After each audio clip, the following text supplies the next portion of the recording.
betul nanti kenakan diri dulu, tujuannya sesi kita ini dan apa cakap. Baik, bismillahirrahmanirrahim. Sekejap. Okay, confirm. Okay, baik. Bismillahirrahmanirrahim. Assalamualaikum warahmatullahi wabarakatuh. Hari ini saya bersama dengan dua orang rakan saya dari IPG Kampus Dr. Razali Ismail.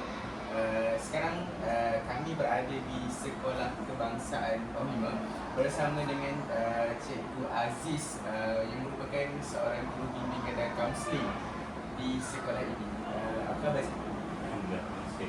Okey, tujuan temu bual kita akan dijalankan pada hari ini untuk kita mendapatkan sedikit sebanyak input dari perspektif seorang guru tentang sosiologi yang berlaku di lapangan, iaitu berlaku di sekolah, tentang termasuklah sosiologi dan pendidikan, budaya dan kesan stratifikasi sosial dalam sekolah dan faktor-faktor yang mempengaruhi daripada semua pihak yang mempengaruhi budaya di sekolah.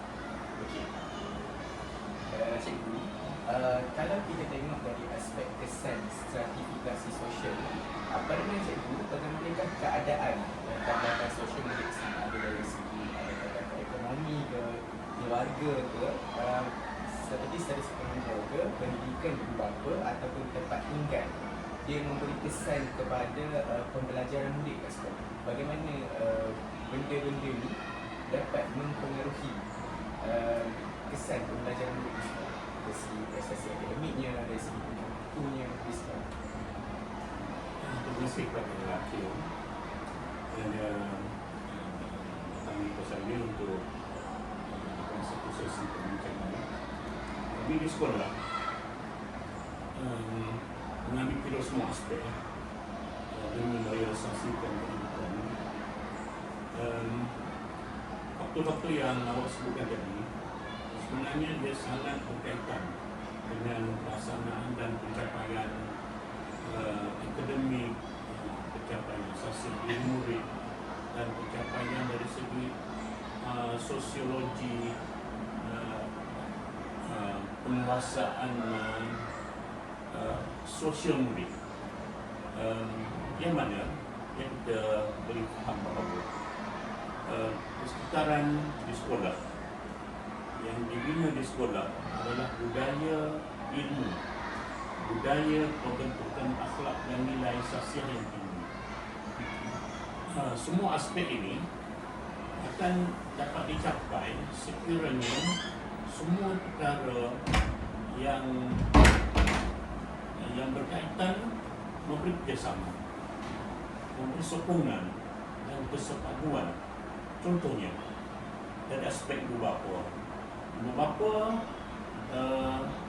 tak kira latar belakang mereka miskin ke, kaya ke, berpendidikan tinggi ke, ataupun orang kampung sekalipun, takkan sebenarnya mereka memiliki kesedaran sosiologi yang tinggi terhadap pencapaian akademik anak-anak, maka mereka akan memberi tumpuan yang lebih. Saya tidak mengatakan bahawa murid-murid daripada kalangan keluarga miskin mereka tidak mampu mencapai pencapaian ekonomi yang tinggi. Mereka juga tidak boleh bersasiah tinggi, berdisiplin. Sebenarnya itu bukan aspek yang menyekat menghalang mereka. Daripada kalangan keluarga miskin ini pun, apabila ada kesadaran yang tinggi daripada ibu bapa untuk melahirkan anak-anak mereka yang berjaya, mereka akan bentuk. Contohnya, persekitaran yang berlaku, realiti yang berlaku. Saya dapati ada daripada kalangan murid-murid daripada keluarga miskin. Tapi, kalau zaman UPSA itu, mereka mampu mencapai UPSA yang cemerlang, yang mudik. Mereka daripada keluarga miskin. Miskin saja, anak petani, anak merdeka, anak buruh. Tapi, apabila kesedaran daripada ibu bapa sendiri, menyokong anak-anak di rumah, maka insyaAllah pencapaian akademik sosial boleh dicapai. Pembentukan di sekolah pula sememangnya menjadi dasar pendidikan negara yang direalisasikan oleh cikgu-cikgu. Apabila satu target yang kita capai, maka cikgu akan meletakkan satu komitmen yang tinggi, pembentukan disiplin pencapaian akademik, maka dilaksanakan, dibina oleh guru di sekolah dengan penuh rasa tanggungjawab. Yang mana kita di sekolah kita meletakkan keutamaan kemenjadian murid. Mesti perkara utama yang kita nak capai, tak kira mereka tu daripada kalangan miskin ke, kalangan berpendapatan rendah ke, itu bukan alasan kita. Tujuan kita, hasrat kita di pihak guru adalah untuk anak-anak mencapai kejayaan cemerlang, kemenjadian murid yang menjadi hasrat utama pada pendidikan di bawah kementerian murid. Jadi baik, terima kasih cikgu. Kalau kita tengok sini, latar belakang keluarga yang berpendapatan rendah ni bukan penghalang untuk mereka berjaya. Tapi selagi mereka berusaha atau bersungguh, pasti mereka akan memperoleh kejayaan. Dengan sokongan ibu bapa, Yes, dengan bimbingan ibu bapa, dengan doa dan harapan mereka. Maksudnya dari segi persekitaran murid yang menyokong, Yes. selagi mana dia berusaha, pasti dia akan berjaya. Bisa dia soalan? Bagaimana budaya di sekolah ni membentuk transaksi murid, membentuk disiplin pada diri murid? Contohnya budaya bahasa asing ke, ataupun budaya-budaya yang tak ada di sekolah lain, yang ada di sekolah. Budaya dan suasana. Kita membentuk suasana yang menjadi satu amalan rutin. Di budaya bukan satu aspek, satu benda yang berasingan daripada hari-hari yang lain, daripada masa-masa yang lain, ada bermusim saja.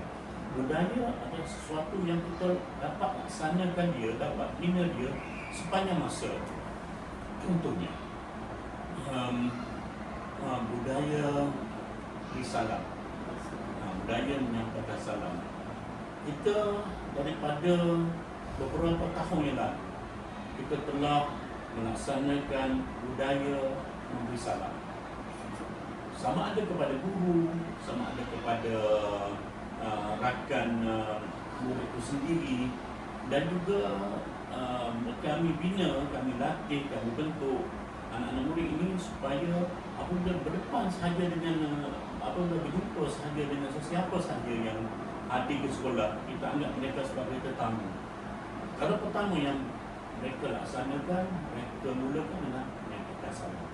Budaya salam ini adalah budaya kita mendoakan orang lain, kita menghormati orang lain, rasa appreciate, menghargai orang lain. Itulah yang kita bina dalam budaya salam. Lepas itu, kita juga membina amalan guru penyayang, AGP.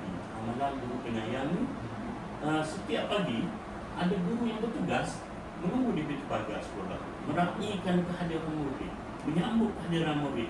Kami menganggap murid adalah klien kami. Kami menganggap murid adalah istimewa. Setiap murid adalah istimewa yang perlu kami layan sebaik mungkin. Bermula daripada pintu pagar sekolah ini. Amalan guru penyayang. Kami sambut mereka, kami tanya khabar mereka. Bermula daripada pintu pagar sekolah ini. Kalau kita nampak murid itu ada kehadiran mereka, kehadiran, keberadaan mereka di sekolah pada hari itu, nampak ada sakit ke, ada rasa, ada nampak kekurangan, kami terus tegur pakaian mereka. Dari situ kita telah mula pembentukan nilai mereka. Amalan guru penyayang. Lepas itu amalan kebersihan. Kami memula dari kelas, masuk kelas, mesti jaga kebersihan. Pertama kali kebersihan, nak pergi ke tandas, mesti kita tegur, kita bina, kita didik mereka jaga kebersihan tandas. Pakaian penampilan mereka sendiri kami bina supaya mereka dapat memahami bahawa personaliti yang terbaik dari segi kebersihan, kekemasan adalah perkara utama yang mereka utamakan. Rasa hormat pada guru, rasa hormat kepada kawan-kawan, menghargai sesama ahli kumpulan juga kami bina Semua ini adalah salah beberapa item yang dapat kita bina untuk membentuk nilai budaya sosial dan di sekolah. Okay. Ya, baiklah. Terima kasih kepada cikgu atas soalan yang atas jawapan yang dijawab tadi. Dan seterusnya saya nak tanya pada pandangan cikgu, sejauh manakah stratifikasi sosial mempengaruhi interaksi sosial dalam kalangan murid, khususnya dari aspek keyakinan diri, penyertaan dalam aktiviti sekolah serta hubungan dengan rakan sebaya.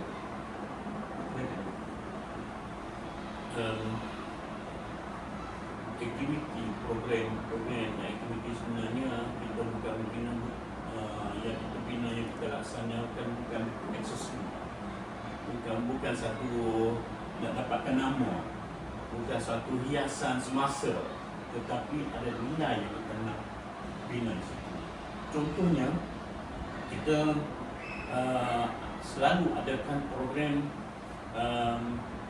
Minggu Anti Dadah, Minggu pencegahan salah laku buli dan seksual di sekolah, Minggu pembentukan disiplin dan akhlak.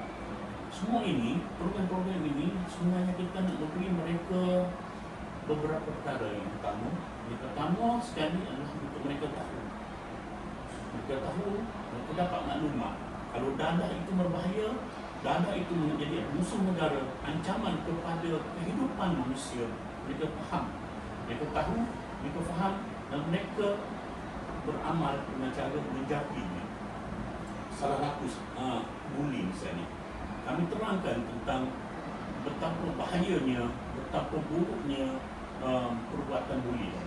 Mereka tahu, kalau mereka tahu, lalu bermula dari tahu, mereka faham. Apabila mereka faham, mereka akan meresap dalam jiwa mereka masing-masing, lalu mereka amalkan, mereka aplikasikan dalam kehidupan sosial mereka di sekolah, bersama guru, bersama guru yang lain. Jangan dekati dadah, jangan amalkan bully, jangan sekali-kali lakukan perbuatan salah seksual. Jadi setiap program tadi, setiap aktiviti yang kami laksanakan di sekolah tadi, sebenarnya dengan harapan, dengan niat dan juga tujuan kami supaya mereka dapat memahami, dapat beramal dan menjadi seorang murid yang melengkapi, bukan sahaja dari aspek akademik. Itu bukan hanya seorang pelajar, seorang murid yang memenuhi kepandaian akademik, tapi juga mereka mempunyai nilai kemanusiaan yang tinggi, rasa keimanan, rasa